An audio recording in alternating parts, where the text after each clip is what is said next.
Hello, my name is Matthew Mercer. I'm a voice actor and the Dungeonmaster on Critical Role here at Geek and Sundry. And today's topic is the nuts and bolts behind actual magical, I shouldn't say actual, because we're not actually creating an item. That'd be kind of cool, but no, we're not doing that. All right, from the top.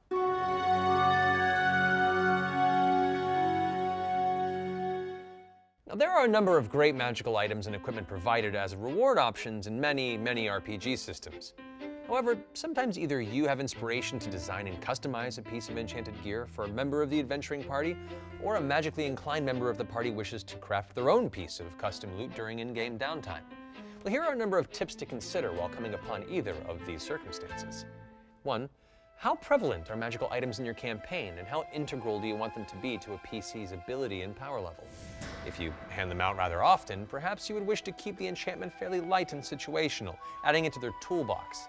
If you prefer to build the mystique of magical items, gifting them rather infrequently, consider making them a little more robust in description and function, therefore it's a more special occasion when it's actually presented for them. I'd say read up on the suggested rules on magical item distribution. Most systems will have a section written for GMs describing the intended PC levels for certain items. Use those as a gauge regarding the general amount of power you want to give any custom items, so as not to overbalance the party. Because once you do that, it's a little hard to reel it back, buddy. If there is none, err on the side of less than more at first. If the item appears to be a dud shortly after granting it, you can always have the item suddenly evolve or exhibit new qualities that improve its usefulness as they progress further in the game. Often, you're creating a new magical item with a specific PC or PCs in mind. Now consider what that PC is missing, or what benefit would make for a fun and engaging enchantment for that PC.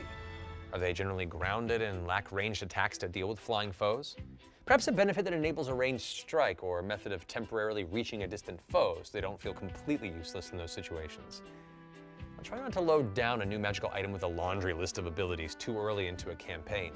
It can seem overwhelming to non-veteran players, and most of those cool abilities will go forgotten and unused. Some really good items can come with a cost, like a curse that inhabits the item and isn't revealed until used.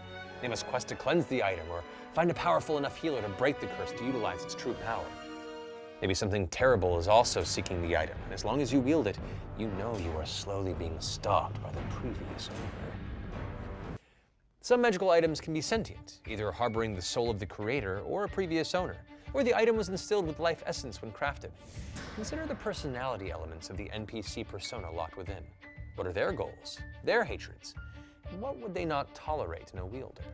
Perhaps you design a series of magical items that, on their own, carry a meager enchantment, but when worn with other items from the set, the benefits increase. Now the search is on for other members of the item's family. Your family, bringing people together.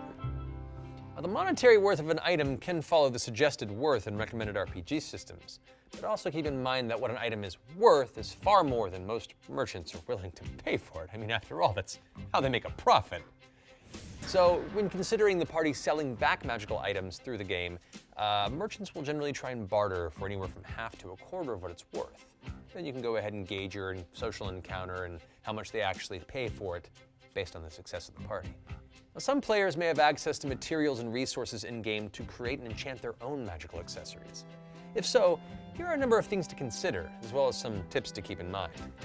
How often do you imagine the adventuring party will be able to have downtime during the adventure you've set out for them? If it's not very often, consider truncating the recommended crafting time to allow the PC a chance to occasionally make use of their skills in this. If the player wants to create a new, original magical item, let them pitch you the gist of their item, maybe even send you a mock-up of the item from their perspective. Now, take that item and compare it to other existing magical items of similar or equal intended power level. You can then adjust the item's power, if needed, to befit the level of equipment you wish your party to have access to at their current level. Adjust the cost and time required to create the item accordingly, and let the player know the changes you made. If you both can agree on it, then allow it to be done within the game. Hurrah! If the item they wish to create is a bit beyond the power level you're comfortable with at the moment, you can always let them craft a part of it, and notify them that some pieces needed to complete the item must be located, recovered, or scrounged from very dangerous locales in your world. They can now travel forward with the party, keeping an eye out for those missing components while getting excited at the prospect of a new piece of equipment that they've been working on. Anyway, I hope these tips have been useful for the implementation of custom items in your campaign. You can see other episodes of GM Tips here at geekandsundry.com. My name is Matthew Mercer. Thank you for watching, and I'll see you on the internet.